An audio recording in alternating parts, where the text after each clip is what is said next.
Durante 15 años, cada jueves sin falta, mi esposo Roberto salía de casa a las 8 de la mañana y regresaba a las 2 de la tarde. Cada jueves yo le preguntaba dónde había estado. Cada jueves él me daba respuestas vagas que yo, ingenua, aceptaba sin dudar. Después de 42 años de matrimonio pensaba que él jamás me mentiría. Hasta que murió de cáncer hace 3 semanas. Mientras agonizaba en el hospital, apretó mi mano, susurrando palabras que no pude entender completamente. El cajón, repetía con voz agonizante. Perdóname por el cajón. Pensé que era delirio de la morfina, que el cáncer le había robado la lucidez en sus últimas horas. Pero después del funeral, mientras organizaba sus cosas en ese silencio terrible de viuda reciente, recordé que había un cajón en su escritorio, que durante todos estos años de matrimonio siempre estuvo cerrado con llave. Nunca me pareció importante. Confiaba en él ciegamente. Hasta que encontré la llave, la giré con manos temblorosas y vi lo que había dentro. En ese momento comprendí que los jueves que Roberto desaparecía durante 15 años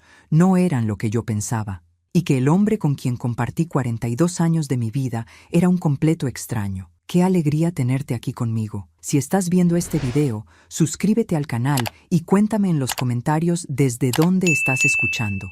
Nos emociona saber hasta dónde llegan nuestras historias. Aquella tarde, cuando abrí el cajón que Roberto mantuvo cerrado durante décadas, mi vida se dividió en dos: el antes y el después.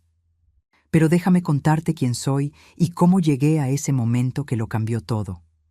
Me llamo Esperanza y tengo 64 años. Quedé viuda hace apenas 3 semanas, cuando mi esposo Roberto falleció a los 68 años después de una batalla brutal contra el cáncer de páncreas que duró solo 3 meses desde el diagnóstico hasta su muerte. Estuvimos casados durante 42 años, casi toda mi vida adulta. Tenemos 2 hijos, Javier, de 40 años, casado con Mónica, una mujer que siempre me trató con cierta frialdad calculadora que yo intentaba ignorar, y Lucía, de 37 años, divorciada hace 2 años y amargada por esa experiencia. Durante nuestro matrimonio, yo abandoné mi carrera como maestra para dedicarme completamente a cuidar de la casa y de los niños, mientras Roberto trabajaba como contador. Pensé que estábamos construyendo una vida juntos, una familia sólida basada en amor y confianza mutua. Qué equivocada estaba. Los jueves siempre fueron un misterio en nuestra casa. Desde que Roberto se jubiló hace 15 años, cada jueves sin falta desaparecía durante 6 horas. Salía a las 8 de la mañana con su ropa casual pero cuidada y regresaba puntualmente a las 2 de la tarde. Al principio le preguntaba con curiosidad genuina: ¿A dónde vas, amor? Él respondía con sonrisas vagas y explicaciones que no explicaban nada. Tengo unos asuntos que resolver, compromisos personales, cosas de hombres que te aburrirían. Con los años dejé de preguntar tanto. La confianza de 4 décadas de matrimonio me hacía pensar que si fuera algo malo, si fuera algo que debiera preocuparme, Roberto me lo diría. A veces regresaba con un olor diferente en su ropa, como un perfume desconocido o un jabón que no usábamos en casa. Otras veces volvía con los ojos enrojecidos como si hubiera estado llorando, y cuando le preguntaba qué pasaba, él decía que eran alergias o cansancio. Ocasionalmente traía flores o chocolates para mí, pequeños regalos que en ese momento me parecían gestos de amor, pero que ahora, mirando hacia atrás, reconozco como compensaciones por una culpa que yo no entendía. Una vez, hace unos 8 años, le sugerí acompañarlo en uno de sus jueves. La reacción de Roberto fue tan desproporcionada que me asustó. Se puso tenso, casi agresivo, y me preguntó con voz dura: ¿No confías en mí después de tantos años, Esperanza? Me sentí tan culpable por haberlo cuestionado que nunca más volví a insistir. Mónica, mi nuera, solía hacer comentarios crueles durante las comidas familiares. Decía con risas falsas: seguro tiene otra familia, suegra. Esos jueves misteriosos no son normales. Todos reíamos incómodos y yo defendía a Roberto diciendo que era ridículo, que él jamás me traicionaría. Pero por las noches, sola en la cama mientras él dormía a mi lado, una pequeña duda me roía por dentro. Mis hijos tampoco le daban importancia a las ausencias de su padre. Javier decía que probablemente era algún pasatiempo de viejo, tal vez un club de ajedrez o partidas de dominó con amigos. Lucía, siempre más cínica después de su divorcio, sugería que tal vez visitaba a una amante, pero lo decía con tono de broma amarga que nadie tomaba en serio. Los últimos meses de vida de Roberto fueron un infierno de hospitales, quimioterapias y dolor. El cáncer lo consumió rápidamente, transformando al hombre fuerte que conocí en una sombra frágil y demacrada. Incluso enfermo, en los jueves que tenía algo de energía, intentaba levantarse de la cama diciendo que necesitaba salir, que tenía que ir a algún lado urgentemente. Yo lo detenía con suavidad. «Estás muy débil, amor. Descansa». Él lloraba entonces, lágrimas reales corriendo por sus mejillas hundidas, y murmuraba: «Necesito ir, Esperanza. Es importante, es urgente». Yo pensaba que era la confusión de los medicamentos fuertes, el delirio de un hombre muriendo que ya no distinguía bien la realidad. Una semana antes de su muerte, Roberto me tomó la mano con la poca fuerza que le quedaba y me dijo con voz quebrada: «Perdóname, mi amor, por todo, por todas las mentiras, por todo lo que nunca tuve el valor de decirte». Yo no entendía de qué hablaba. Le respondí con lágrimas en los ojos: «¿Perdón por qué? Fuiste el mejor esposo que pude pedir». Él intentó decir más, pero el dolor lo venció y los médicos aumentaron la morfina. Murió un martes por la madrugada con mi mano sosteniendo la suya. Sus últimas palabras coherentes fueron: «El cajón, perdóname, el cajón». El funeral fue simple, como Roberto había pedido. Javier y Mónica se quedaron 2 días después del entierro, pero noté que Mónica ya estaba haciendo comentarios sobre la casa. «Sí, esta casa es demasiado grande para ti sola, suegra», decía con tono que no era de preocupación, sino de cálculo. «Tal vez deberías considerar vender y mudarte a algo más pequeño». Lucía apenas estuvo presente, todavía perdida en su propio dolor y amargura. Cuando todos se fueron, me quedé sola en esa casa, llena de 42 años de recuerdos. La primera semana lloré hasta quedarme sin lágrimas. La segunda semana comencé a organizar las pertenencias de Roberto, tratando de mantenerme ocupada para no pensar en el vacío que dejó. Estaba en su pequeño escritorio, ese rincón de la casa que siempre fue su espacio privado, clasificando documentos y papeles cuando recordé. El cajón. Durante todos nuestros años de matrimonio, la gaveta inferior derecha de su escritorio siempre estuvo cerrada con llave. Yo lo sabía, pero nunca le di importancia. Pensaba que guardaba documentos legales importantes, tal vez pólizas de seguros o papeles de impuestos que no quería que se mezclaran con otras cosas. Roberto llevaba la llave en su llavero personal, el mismo que ahora yo tenía en mis manos. Me arrodillé frente al escritorio, encontré la llave pequeña entre todas las demás y la inserté en la cerradura con dedos que temblaban sin que yo entendiera por qué. Cuando giré la llave y escuché el clic del mecanismo abriéndose, sentí un presentimiento oscuro en el estómago. Abrí la gaveta lentamente y lo que vi me dejó paralizada. No había documentos legales. Había una pila de fotografías amarillentas atadas con una cinta roja desgastada. Había recibos bancarios viejos organizados en carpetas por año. Había una libreta pequeña llena de anotaciones manuscritas. Y encima de todo, había un sobre blanco con mi nombre escrito en la letra temblorosa de Roberto de sus últimos días: «Para Esperanza». Tomé el sobre con manos que ya no podían dejar de temblar y lo abrí. La carta dentro era breve, casi cruel en su brevedad. Decía: «Mi amada Esperanza, si estás leyendo esto, significa que ya partí de este mundo y ahora debes conocer la verdad que no tuve valor de confesar en vida. Hay alguien que debes conocer. Su nombre es Diego. He dejado su número de teléfono y dirección al final de esta carta. Por favor, ve a verlo. Él te contará todo lo que yo, cobarde hasta el final, nunca pude decirte cara a cara. Perdóname si puedes. Te amé cada día de nuestro matrimonio, pero también amé algo más, alguien más, de una manera que nunca imaginaste. Diego tiene las respuestas. Con todo mi amor eterno, Roberto». Dejé caer la carta y tomé las fotografías con manos que temblaban tanto que apenas podía sostenerlas. La primera foto mostraba a Roberto joven, tal vez de 23 o 24 años, con una mujer hermosa que yo nunca había visto. Ella estaba embarazada, su vientre prominente visible bajo un vestido suelto, y sonreía a la cámara con felicidad radiante. Roberto tenía su brazo alrededor de ella. En el reverso de la foto, con letra de Roberto, decía: Ana Sofía y yo, hace 45 años. ¿Quién secretos escondía mi esposo? ¿Quién era Diego y qué verdad esperaba para destruir todo lo que creí saber? La respuesta vendría pronto, pero nada podría haberme preparado para lo que estaba por descubrir. Pasé toda esa noche sin dormir, sentada en el piso del escritorio de Roberto, rodeada de fotografías que contaban una historia que yo desconocía por completo. Había fotos de un bebé en brazos de esa mujer, Ana Sofía. Había fotos de un niño pequeño de 5, 7, 10 años, siempre con ella, pero Roberto aparecía en muy pocas imágenes y siempre distante, como si fuera un visitante ocasional y no parte integral de esas vidas.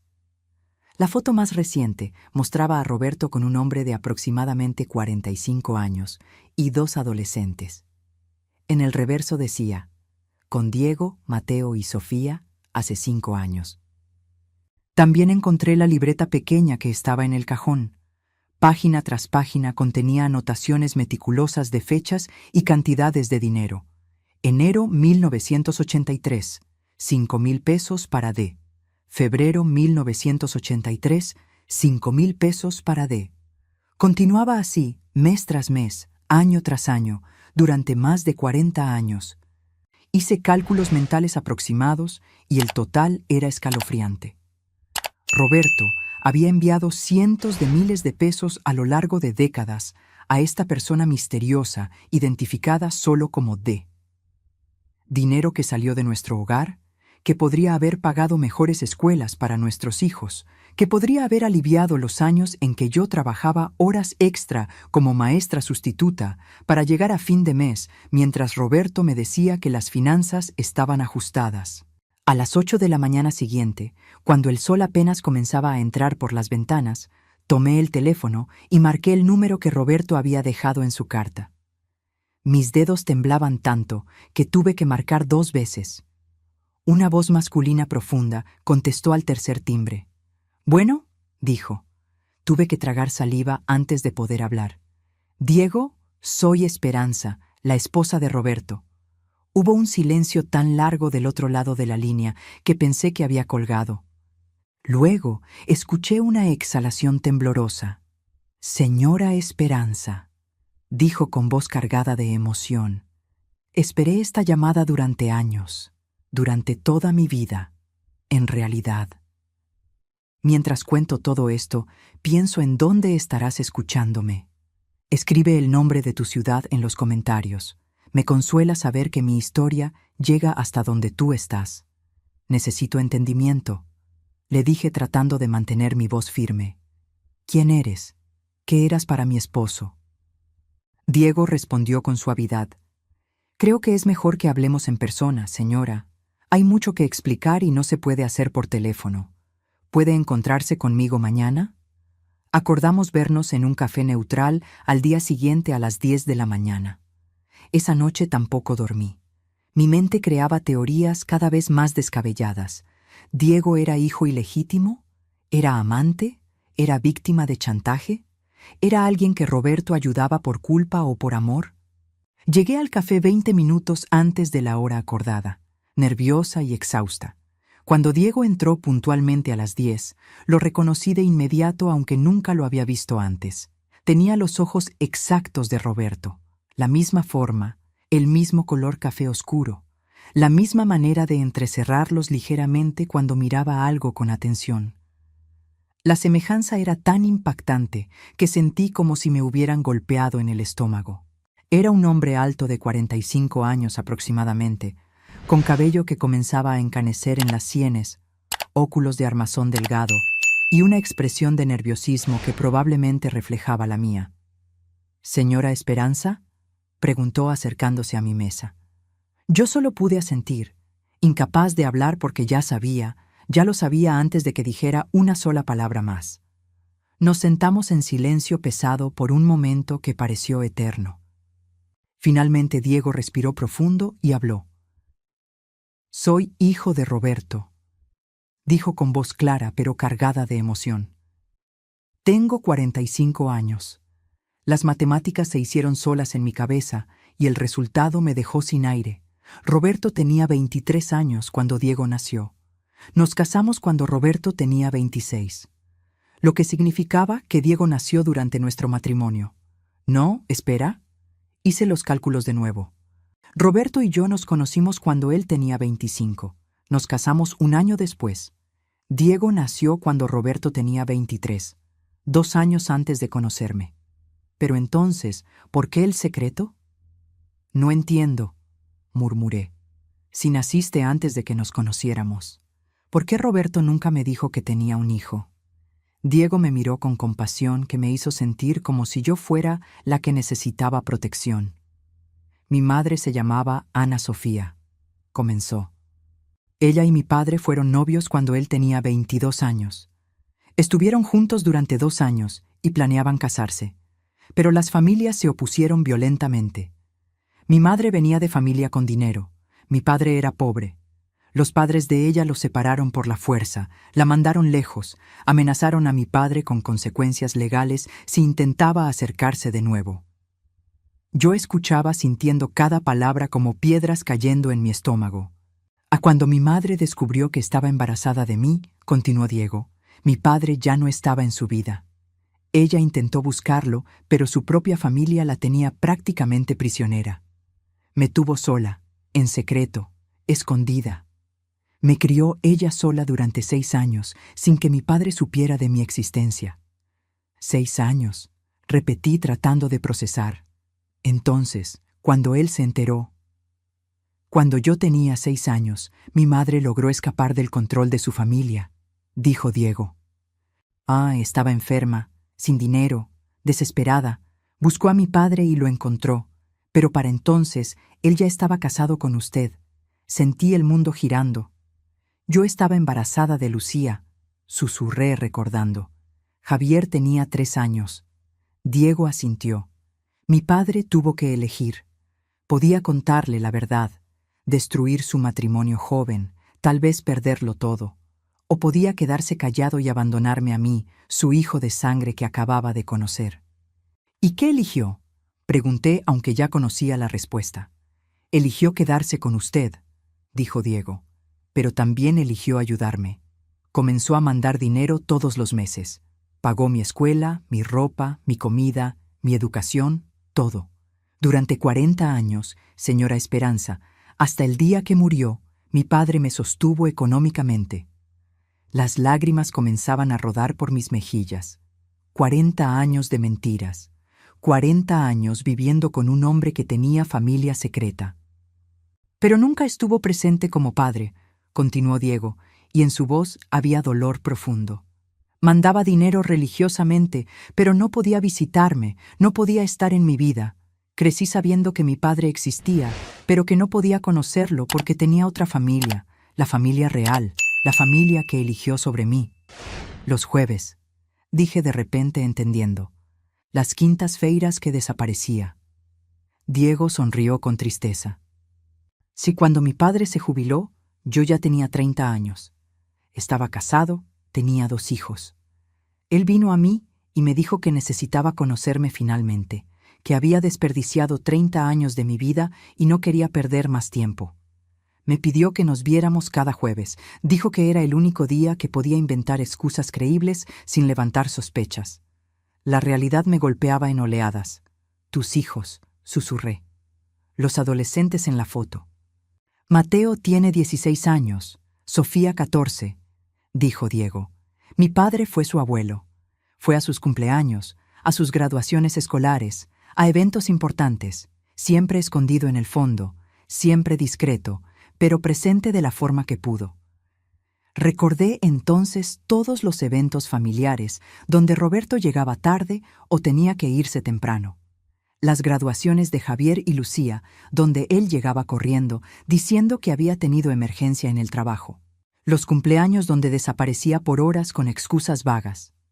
Ahora entendía. Estaba con sus otros nietos, con la familia que nosotros nunca supimos que existía. ¿Tú también sientes que has sido traicionado de alguna forma por alguien que amabas?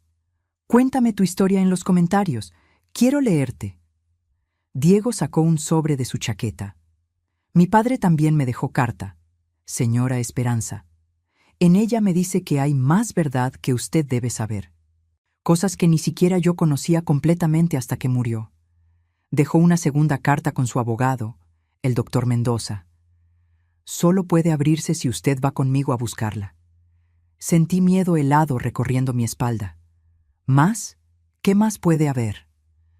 Diego me miró con ojos que eran exactos a los de Roberto y dijo con voz suave: mi padre me hizo prometer que le advirtiera.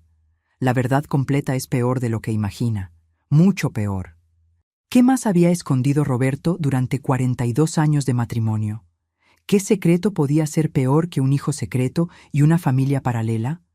Al día siguiente lo descubriría, y esa verdad terminaría de destruir todo lo que quedaba de mi vida anterior. A la mañana siguiente me encontré con Diego en la oficina del doctor Mendoza, un abogado de 65 años con cabello completamente blanco y expresión seria. Yo ni siquiera sabía que Roberto tenía abogado privado. Y señora Esperanza, me saludó el doctor Mendoza con formalidad profesional que no ocultaba del todo su incomodidad. Lamento profundamente su pérdida. Roberto fue mi cliente y mi amigo durante 40 años. 40 años. Repetí sintiendo el número como puñalada. Usted sabía, ¿verdad? Sobre Diego. El doctor Mendoza asintió sin avergonzarse. Sabía. Fui yo quien organizó las transferencias de dinero mensuales durante todas esas décadas. Fui quien redactó los documentos legales necesarios. Fui cómplice de Roberto en mantener este secreto. Me senté sintiendo que las piernas no me sostendrían más. ¿Cuántas otras personas habían sabido mientras yo vivía en ignorancia feliz? El doctor Mendoza sacó de su caja fuerte un sobre grueso y sellado. Roberto me dio instrucciones muy específicas. Este sobre solo debe entregarse si Diego confirma que usted vino por voluntad propia y expresa claramente su deseo de conocer toda la verdad. ¿Está segura, señora Esperanza? Deme la carta, dije con voz más firme de lo que me sentía. Abrí el sobre con dedos temblorosos. Dentro había varias páginas escritas con la letra de Roberto, pero esta vez más firme, escrita claramente antes de que enfermara. Comencé a leer en voz alta porque sentí que Diego y el abogado merecían escuchar también. Esperanza, mi amor, mi esposa, mi compañera de vida. Si estás leyendo esto con Diego presente, significa que tuviste el coraje que yo nunca tuve. El coraje de enfrentar la verdad completa. Te dije que Ana Sofía era mi novia antes de conocerte. Eso es verdad, pero no es toda la verdad. Mis manos comenzaron a temblar más fuerte, pero continué leyendo. Ana Sofía quedó embarazada cuando yo tenía 22 años. Sus padres nos separaron, la mandaron lejos y yo quedé destrozado. 3 años después te conocí a ti. Me enamoré de verdad, nos casamos, fuimos felices. Pero cuando Diego tenía 6 años, Ana Sofía apareció en mi oficina. Estaba enferma, sin dinero, desesperada. Me mostró a Diego, un niño hermoso de 6 años, mi hijo, mi sangre, mi responsabilidad. Tú estabas embarazada de Lucía en ese momento. Si te contaba, nuestro matrimonio nuevo se destruiría. Si no ayudaba, mi hijo sufriría. Tomé la decisión de ayudar en secreto. Tuve que parar para respirar. Diego estaba llorando silenciosamente a mi lado. Continué. Durante años mandé dinero. Pagué todo para Diego, pero nunca estuve presente como padre. Cuando me jubilé, Diego ya era adulto, tenía esposa, tenía hijos. Yo había perdido 30 años de su vida. Pedí los jueves para conocerlo, para ser abuelo de mis nietos secretos, para intentar compensar décadas de ausencia.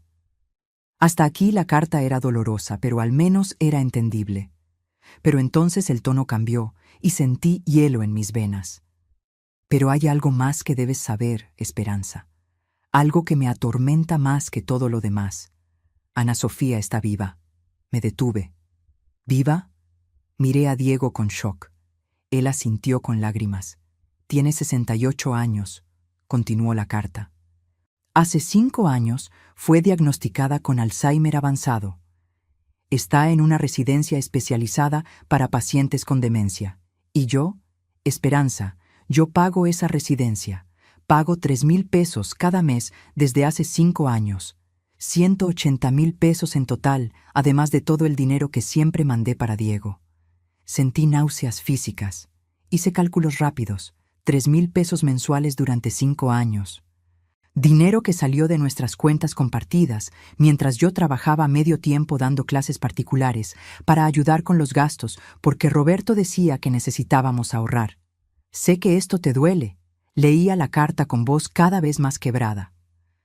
Sé ver que ayudé a otra mujer durante todos estos años, pero Ana Sofía no tiene a nadie más. Sus padres murieron hace décadas sin reconciliarse con ella. Diego no puede pagar la residencia solo con su salario. Y yo me sentía responsable, porque si yo hubiera luchado más cuando éramos jóvenes, si hubiera enfrentado a sus padres, peleado por nuestro amor, tal vez nada de esto habría pasado. Las lágrimas caían libremente por mi rostro ahora. La carta continuaba. Te pido, Esperanza, que vayas a verla. Ana Sofía no recuerda casi nada por el Alzheimer, pero en momentos lúcidos habla de mí, habla de nuestro hijo, y habla de ti aunque nunca te conoció. Pregunta si yo fui feliz con mi familia, y yo siempre le dije que sí, que tú fuiste el amor de mi vida adulta, que Javier y Lucía son mi orgullo. Pero también le dije que cargo culpa eterna por haber amado a 2 mujeres en mi vida, a ella como primer amor que nunca murió del todo, y a ti como esposa y compañera verdadera. Había más, mucho más, y era peor. Hay algo sobre la casa que deben saber, leía con voz apenas audible. Si la casa donde vivimos durante 30 años, donde criaste a nuestros hijos, donde construimos nuestros recuerdos, esa casa fue comprada hace 32 años, cuando yo estaba atravesando crisis financiera terrible. Había perdido mi empleo, teníamos deudas enormes, estábamos al borde de perderlo todo. Ana Sofía se enteró de alguna manera, tal vez Diego le contó, no lo sé. Ella había recibido herencia de un tío lejano, dinero que sus padres no pudieron controlar. Me buscó y me ofreció ese dinero como préstamo sin intereses para comprar la casa. 200,000 pesos en aquel entonces. Acepté porque era eso, o vivir en la calle con 2 niños pequeños. Pero nunca le devolví ese dinero, Esperanza. Nunca. Ella nunca lo pidió. Entonces, técnicamente, legalmente, la casa también le pertenece a ella. El silencio en la oficina del abogado era absoluto. Yo había dejado de leer porque ya no podía ver las palabras a través de las lágrimas. Diego estaba sollozando abiertamente ahora. El doctor Mendoza nos observaba con expresión de profunda tristeza. Entonces todo, dije con voz hueca, todo lo que pensé que teníamos, todo lo que creí que Roberto construyó para nosotros, fue posible gracias al dinero de ella, de la mujer que él amó primero, de la madre de su hijo secreto. Diego habló por primera vez desde que entramos. Mi padre me pidió que te dijera algo más, señora Esperanza. En su testamento dividió su seguro de vida, 1,000,000 de pesos en total, 500,000 para ti, Javier y Lucía, 500,000 para mí y mis hijos. Él quería que ambas familias estuviéramos bien cuidadas. Quería reír histéricamente ante la ironía. Roberto había dividido su dinero equitativamente entre sus 2 familias como si eso compensara 40 años de mentiras. Me puse de pie, sintiendo que si permanecía 1 minuto más en esa oficina, me asfixiaría. Necesito estar sola, murmuré caminando hacia la puerta. Diego intentó seguirme, pero el doctor Mendoza lo detuvo con gesto firme. Salí a la calle donde el sol brillaba indiferente a mi tragedia personal. Mi vida entera había sido una mentira. Mi matrimonio fue ilusión construida sobre secretos. Mi casa fue comprada con dinero de la otra mujer de Roberto. Y el hombre que amé durante 42 años fue un extraño que mantuvo vida paralela completa mientras yo confiaba en él ciegamente. ¿Cómo se supone que debo decirles a mis hijos que tienen medio hermano? ¿Cómo les explico que la casa donde crecieron fue posible gracias a una mujer que nunca conocieron? ¿Y cómo proceso yo misma esta traición monumental? La respuesta vendría pronto, pero sería más dolorosa de lo que jamás imaginé. Pasé 2 días encerrada en mi casa sin responder llamadas, sin comer, simplemente releyendo las cartas de Roberto una y otra vez tratando de encontrar sentido donde no lo había. Finalmente, en el tercer día, supe que tenía que contarles a Javier y Lucía. Merecían saber la verdad sobre su padre, sobre su medio hermano, sobre la herencia que tendrían que compartir. Los llamé a ambos y les pedí que vinieran a cenar esa noche. Les dije que era urgente. Javier llegó puntual como siempre, pero trajo a Mónica, lo cual me irritó profundamente porque había esperado hablar solo con mis hijos. Lucía llegó 20 minutos tarde con expresión de fastidio. «¿Qué es tan urgente, mamá?», preguntó dejándose caer en la silla. «Tengo mucho trabajo y esta semana ha sido horrible. Serví la cena que nadie tocó. Me senté frente a ellos con las cartas de Roberto, las fotografías y la libreta de pagamentos sobre la mesa. Necesito contarles algo sobre su padre», comencé con voz que intentaba mantener firme. «Algo que descubrí después de que murió». Javier se inclinó hacia adelante con preocupación. «¿Estás bien, mamá? Te ves terrible». «Su padre», dije ignorando la pregunta, «tuvo otro hijo. Un hijo que nació antes de que nos casáramos, pero que yo nunca supe que existía. Se llama Diego y tiene 45 años. El silencio que siguió fue tan denso que casi podía tocarse. Mónica fue la primera en reaccionar, sus ojos brillando con esa mezcla de shock y cálculo que también conocía. «¿Un hermano?», dijo con voz aguda. «¿Roberto tuvo un hijo secreto durante todo este tiempo?». Javier estaba completamente pálido. «Eso no puede ser verdad. Papá jamás nos ocultaría algo así». «¿Durante 40 años?», continué. «Su padre mandó dinero mensualmente a este hijo y a su madre. Durante 15 años, cada jueves que desaparecía, los visitaba. Diego tiene 2 hijos, Mateo de 16 y Sofía de 14, sus nietos, medios hermanos de sus hijos». Lucía había estado callada, pero ahora explotó. «Papá era un mentiroso, un maldito mentiroso», gritó golpeando la mesa. Entonces, para mi completo shock, comenzó a llorar. «Yo lo sabía», sollozó. «Hace 20 años, cuando tenía 17, seguí a papá un jueves porque sospechaba algo. Lo vi de lejos con un hombre y 2 niños en un parque. Se veían felices, como familia. Nunca le dije nada a nadie porque tenía terror de que ustedes se divorciaran, de que nuestra familia se destruyera. Cargué ese secreto sola durante 20 años. Me quedé sin palabras. Mi hija había sabido, había visto y había callado para protegernos. «¿Y nunca dijiste nada?», preguntó Javier a su hermana con voz llena de incredulidad y algo parecido a traición. «Teníamos derecho a saber». «Era una niña», gritó Lucía. «Tenía miedo. ¿Qué se suponía que hiciera?». Javier se volvió hacia mí entonces con expresión que nunca le había visto. Había rabia en sus ojos. «¿Y tú, mamá? ¿Nunca sospechaste? ¿Nunca cuestionaste esas salidas misteriosas cada jueves durante 15 años?». La acusación en su voz me dolió más que cualquier cosa que Roberto pudiera haberme hecho. «Yo confié en tu padre», dije sintiendo necesidad de defender decisiones que ahora parecían ingenuas. «Y después de décadas de matrimonio, confié en él». «¡Confianza ciega!», explotó Javier poniéndose de pie. «Mi graduación universitaria. Papá llegó 3 horas tarde diciendo que había tenido emergencia médica. Era mentira. Fue al partido de fútbol del hijo de él, ¿verdad?». La precisión de su suposición me dijo que probablemente tenía razón. «Dejaste que esto pasara», continuó Javier con voz temblorosa de emoción.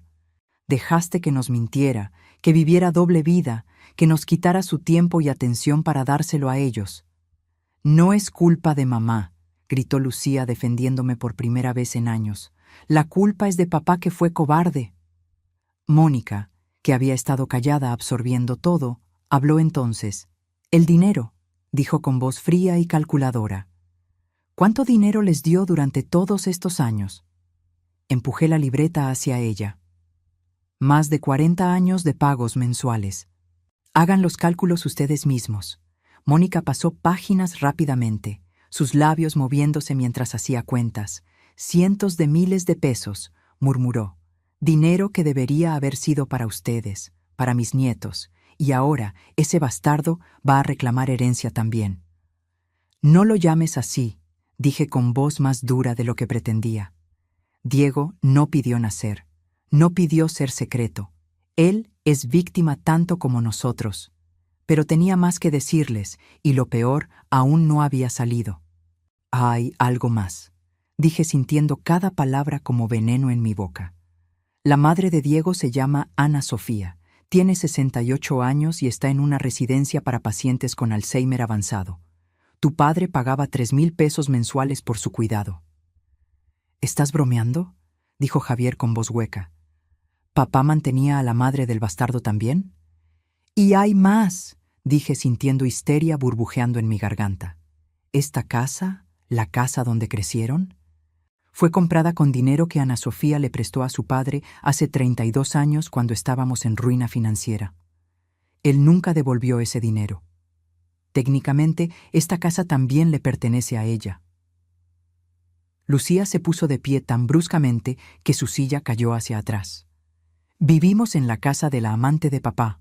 Durante toda nuestra vida, vivimos con dinero de ella. Roberto dividió su seguro de vida en el testamento. Agregué completando la devastación. 1,000,000 de pesos total. 500,000 para nosotros tres. 500,000 para Diego y sus hijos. Mónica se puso de pie con expresión de furia calculada. Hay que impugnar ese testamento. Legalmente ese dinero debería ser todo de ustedes. Ese Diego no tiene derecho a nada. No creció en esta familia. No sufrió con ustedes. Él sufrió peor, dije sintiendo necesidad extraña de defender a hombre que conocí hace solo 3 días. Creció sin padre, sabiendo que su padre existía pero lo había elegido a nosotros sobre él. No me importa su sufrimiento, gritó Mónica. Su máscara de civilidad había caído completamente. Entonces dijo algo que me hizo verla con claridad por primera vez. Mi padre hizo lo mismo, confesó con voz llena de veneno. Tuvo familia secreta. Cuando mi madre descubrió, él la dejó sin nada. La vi destruida, sin dinero, humillada. Juré que nunca dejaría que eso pasara en mi familia. No voy a permitir que un extraño tome lo que les pertenece a mis hijos. Entendí entonces que Mónica no era simplemente codiciosa. Estaba traumatizada, aterrorizada de repetir el destino de su madre. Pero su trauma no justificaba su crueldad. Javier se dejó caer en su silla con las manos cubriéndose el rostro. No puedo procesar esto, murmuró. Durante toda mi vida, papá fue mi héroe.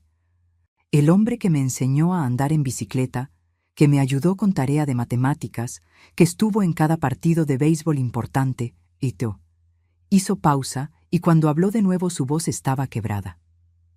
¿Fue todo mentira? ¿Cada momento que pasó conmigo era robado de tiempo que debería haber estado con su otro hijo? A veces confiamos demasiado en quien no debemos, dije sintiendo el peso de esa verdad. Tu padre no era héroe ni villano. Era hombre complicado que hizo elecciones terribles tratando de proteger a demasiada gente. La noche terminó en caos absoluto.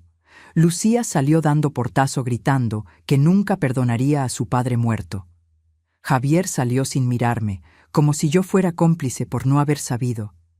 Mónica iba detrás de él murmurando sobre abogados y batallas legales. Me quedé sola en la cocina en silencio.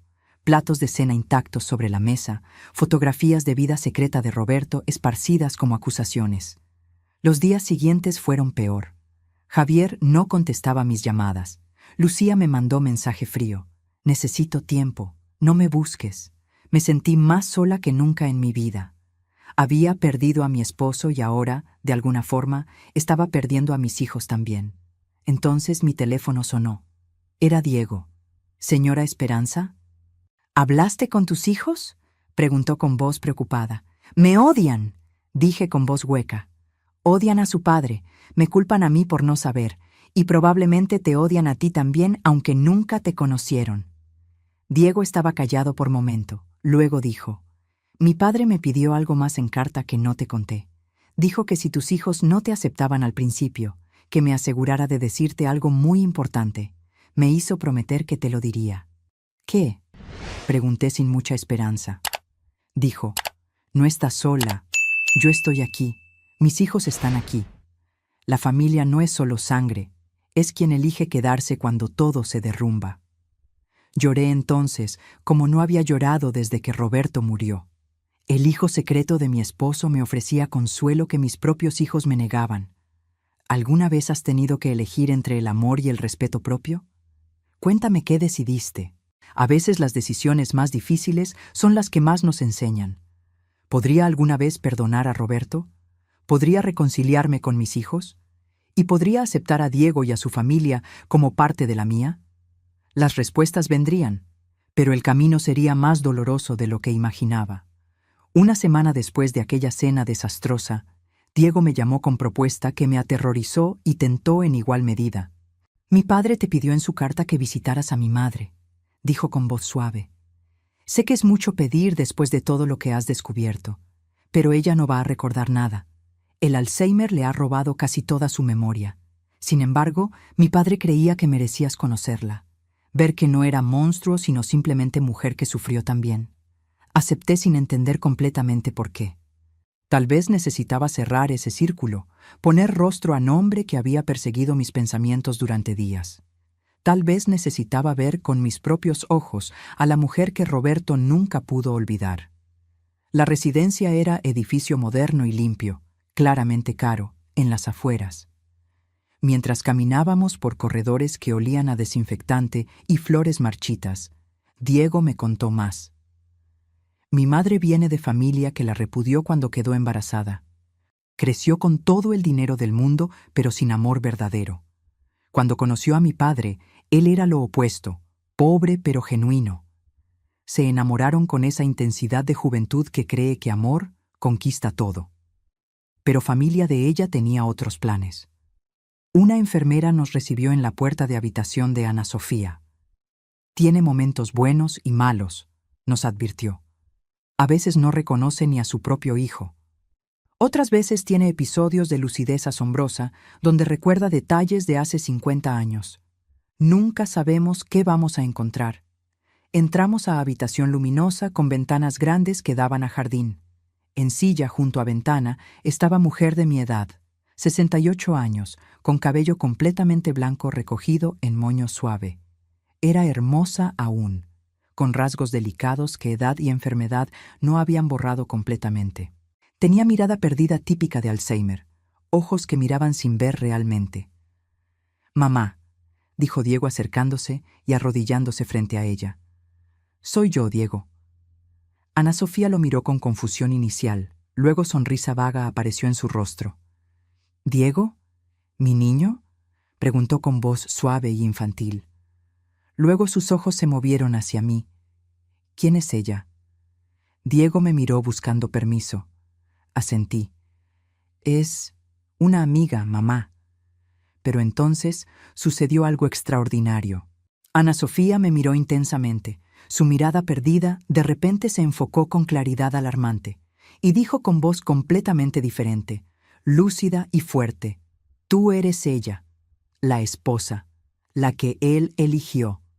Me quedé paralizada. «¿Me reconoce?», susurré a Diego. Ana Sofía respondió ella misma. «Roberto me enseñó foto tuya una vez, hace muchos años. Dijo que eras hermosa, inteligente, buena madre, buena esposa.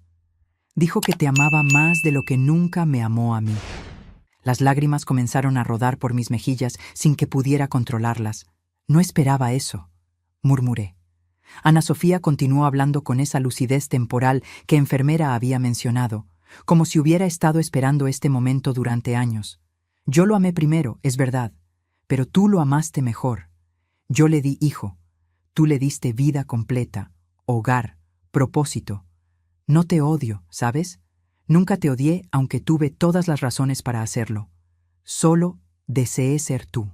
Deseé haber sido lo suficientemente fuerte para luchar contra mi familia, para quedarme con Roberto cuando importaba. Me senté en silla junto a ella, incapaz de mantenerme de pie. Usted sufrió mucho por causa de él, dije con voz quebrada. Ana Sofía tomó mi mano con la suya, sorprendentemente cálida y firme. Sufrí más por mi propio orgullo que por Roberto.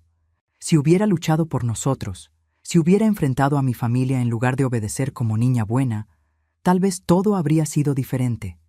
Pero fui cobarde. Igual que Roberto fue cobarde al no decirte verdad. Dos cobardes que arruinamos varias vidas tratando de proteger a todos y no protegiendo a nadie. Había sabiduría profunda en sus palabras, claridad que enfermedad no había podido borrar completamente. ¿Fuiste feliz con él?, me preguntó entonces mirándome con ojos que de repente parecían ver directo a mi alma. Pensé largo rato antes de responder. Pensé que sí, pero ahora no sé si fue real o ilusión. Ana Sofía apretó mi mano. Si te hizo reír en las mañanas, si te abrazó en las noches frías, si estuvo ahí cuando tus hijos nacieron, si compartieron comidas ordinarias y sueños extraordinarios, entonces fue real, aunque también fuera mentira. Las personas contenemos contradicciones. Podemos amar genuinamente y mentir terriblemente al mismo tiempo. Eso no hace amor menos real, solo lo hace más complicado. Sus palabras tocaron algo profundo en mí. Entonces, su lucidez comenzó a desvanecerse como niebla al sol. Su agarre en mi mano se aflojó. Su mirada se volvió distante de nuevo.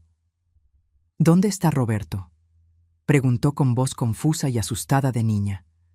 Prometió venir hoy. Siempre viene los jueves. Diego, con voz quebrada por emoción, respondió: Sí, mamá, vendrá pronto. Ana Sofía sonrió con alivio infantil. Cerró sus ojos y pareció dormirse. Diego y yo salimos de habitación en silencio. En corredor, me detuve y lo miré. Ella no es monstruo que imaginé, dije. Es solo mujer que sufrió tanto como yo, tal vez más. Mi padre destruyó a 3 personas, dijo Diego con voz llena de dolor que llevaba cargando 45 años. A mi madre, a ti, a mí. Pero también nos amó de única forma que sabía, imperfecta, inadecuada, pero amor al fin. Amor no justifica mentira, respondí. Diego asintió. No, pero explica por qué mintió. Cuando salíamos de residencia, vi en estacionamiento 2 figuras jóvenes esperando junto a auto de Diego, Mateo y Sofía, los nietos adolescentes que nunca supe que existían. Se pusieron tensos cuando me vieron. Mateo, chico alto de 16 años con ojos de Roberto, me miró con mezcla de curiosidad y hostilidad. ¿Usted es la esposa del abuelo?, preguntó con tono que bordeaba acusación. Fui su esposa durante 42 años, respondí. Sofía, niña de 14 años con expresión de vulnerabilidad que me recordó dolorosamente a Lucía a esa edad, preguntó con voz pequeña: ¿Nos odia por existir? La pregunta me rompió corazón. Me arrodillé para estar a su nivel. ¿Por qué te odiaría? No pediste nacer, no pediste ser secreto, ¿qué?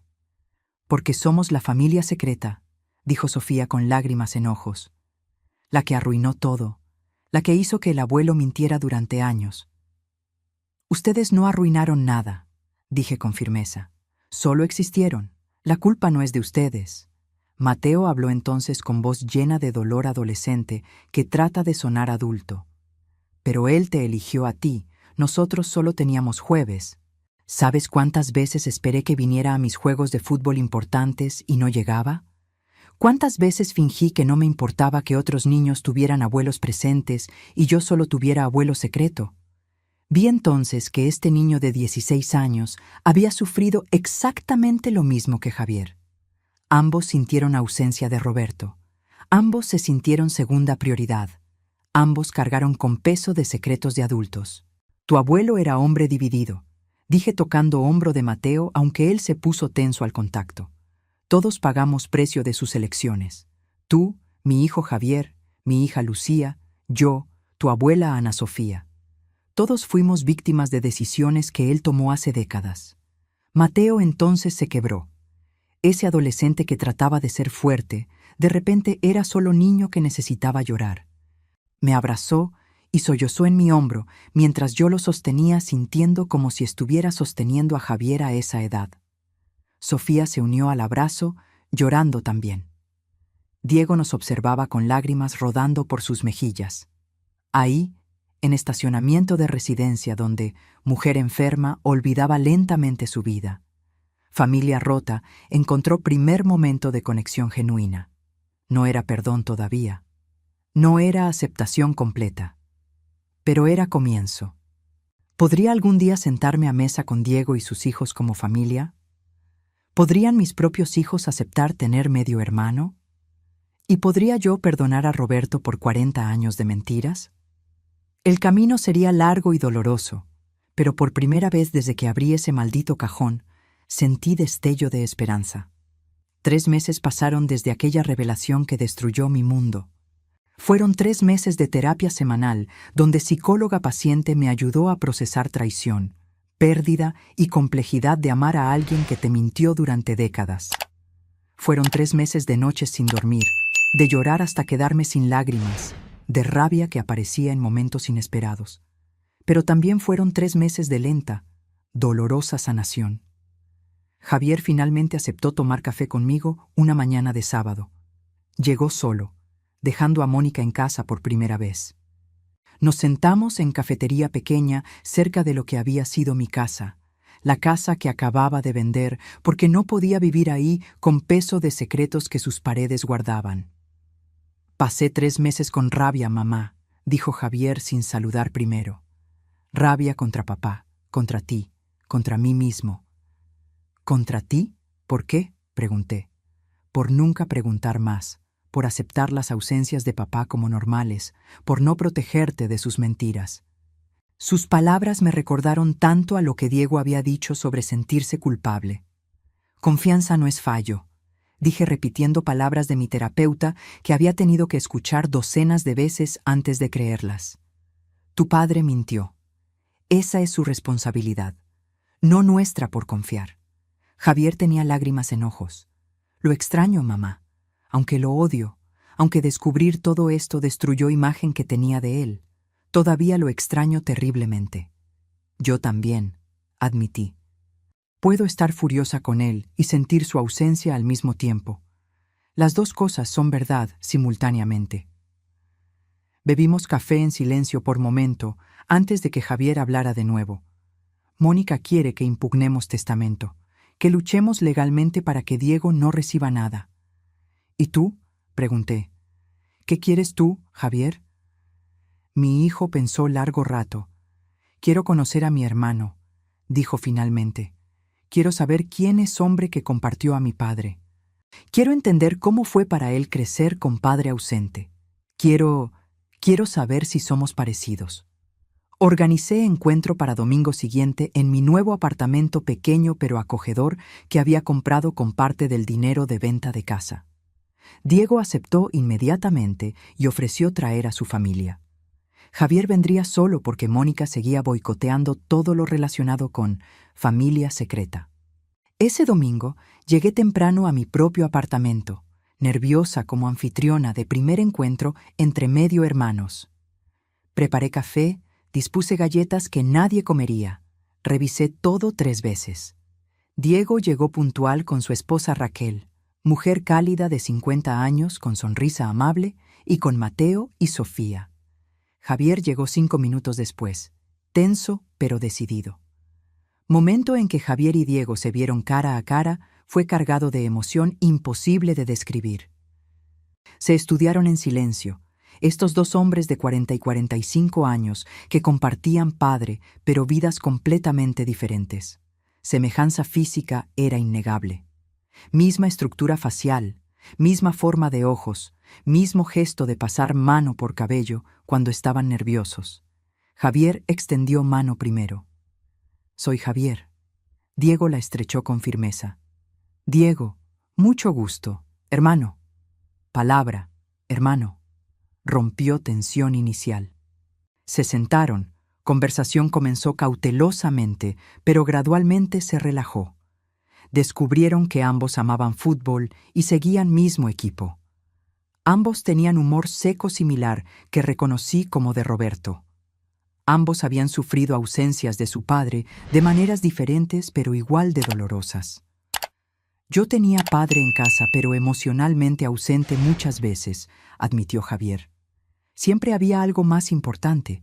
Siempre estaba cansado o preocupado «O yo tenía padre que me visitaba 6 horas semanales», respondió Diego. «El resto del tiempo era solo fantasma que mandaba dinero». Ambos guardaron silencio, procesando que habían sido dos caras de misma moneda dolorosa. Mateo y Sofía observaban tímidamente. Tarde avanzó con historias intercambiadas. Diego contó sobre quintas feiras con Roberto, lugares que visitaban, conversaciones que tenían.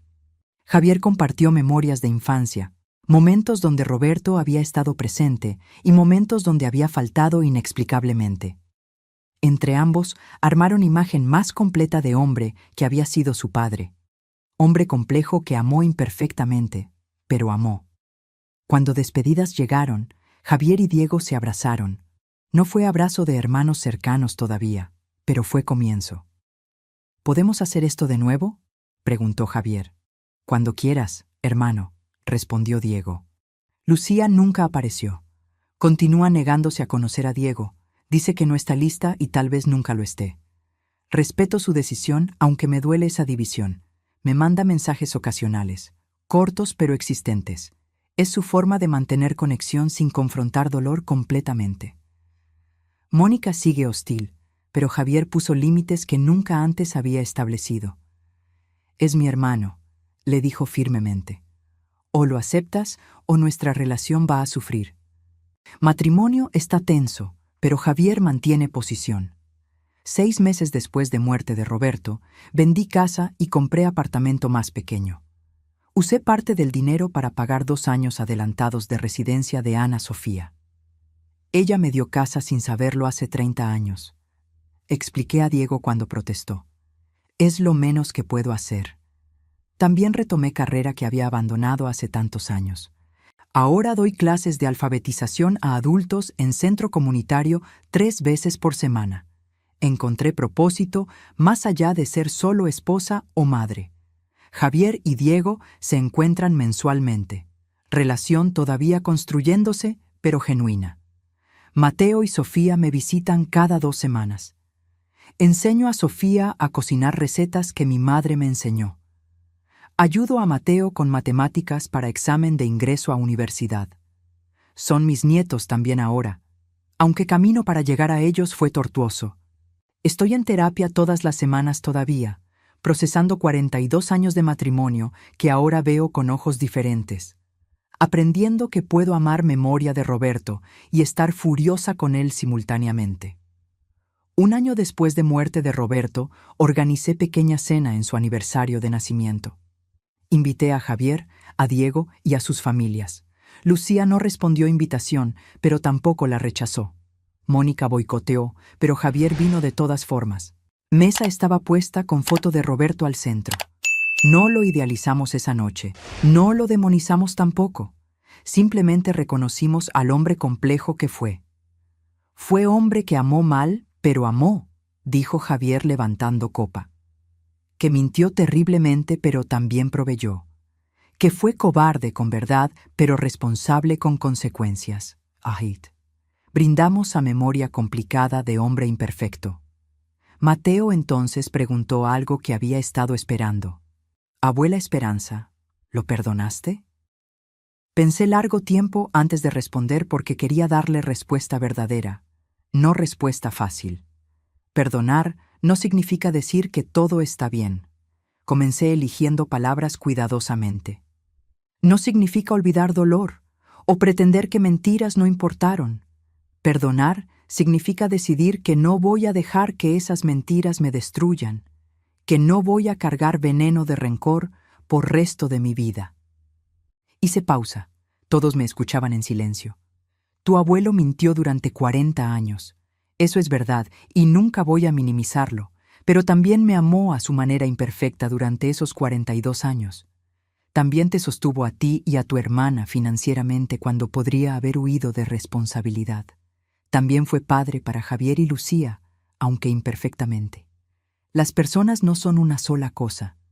Somos contradictorios, falibles, complejos. Elijo recordar amor y aprender de errores. Elijo llevar verdad sin dejar que me mate. Eso es perdón para mí. Todos quedaron en silencio procesando sabiduría que había ganado a través de dolor inmenso. Después de que todos se fueron esa noche, me senté sola en sala con foto de Roberto en manos. No sonreí al mirarla. No lloré tampoco. Simplemente la miré con aceptación de realidad compleja. Fueron 42 años. Roberto, dije en voz alta a foto. 40 de mentiras, 2 de verdad dolorosa. Te amé con todo lo que tenía. Tú me mentiste con todo lo que ocultabas. Las dos cosas son verdad. Y voy a vivir con esa contradicción porque no tengo otra opción. Porque la vida no es blanco o negro, es gris complicado. Coloqué foto en estante, no escondida en cajón, no destruida en rabia, simplemente en su lugar entre otras fotos de mi vida. Como Roberto, parte importante de mi historia, pero no toda mi historia. Mañana será jueves, día que durante 15 años Roberto desaparecía dejándome con preguntas sin respuesta. Ahora es día que vivo por mí misma, que doy clases a estudiantes adultos que nunca perdieron esperanza de aprender, que construyo relaciones con nietos que no sabía que tenía, que sano lentamente de traición que casi me destruye. Y por primera vez en 42 años, esa libertad no me asusta, me libera, porque aprendí que puedes sobrevivir descubriendo que vida que pensabas tener fue ilusión. Puedes reconstruir sobre ruinas de esa ilusión algo más fuerte, más verdadero, más tuyo.